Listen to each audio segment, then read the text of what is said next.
2 రోజుల క్రితం నాకొక కాలొచ్చింది. వనస్థలిపురం ఎఫ్‌సిఐ కాలనీలో ఒక 400 గజాల ప్లాటు 20 సంవత్సరాల పాతింటితో సహా సేలుకొచ్చింది.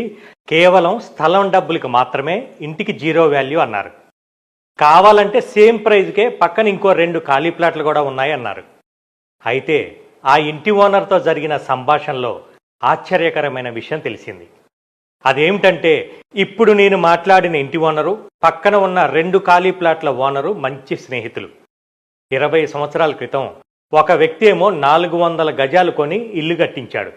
ఇంకొక వ్యక్తి ఏమో ఇంటికి పెట్టే డబ్బులతో ఇంకొక 400 గజాలు అంటే 2 ప్లాట్లు కొన్నాడు. ప్లాటు కొని ఇల్లు కట్టించిన ల్యాండ్ ఓనర్కేమో ఇప్పుడు ఇంటి వాల్యూ జీరో అయిపోయి కేవలం ఖాళీ ప్లాట్ వాల్యూ మాత్రమే వస్తుంది. ఇల్లు కట్టించకుండా ఆ డబ్బులతో ఇంకొక ప్లాట్ కొన్న వ్యక్తికేమో రెట్టింపు డబ్బులు వస్తున్నాయి. ఇప్పుడు మీరు చెప్పండి, ఇల్లు కానీ అపార్ట్మెంట్లో ఫ్లాట్ కానీ కొనటం బెటరా, ఓపెన్ ప్లాట్ కొనటం బెటరా? రియల్ ఎస్టేట్లో కొన్ని నిర్ణయాలు జీవితాన్నే మార్చేస్తాయి.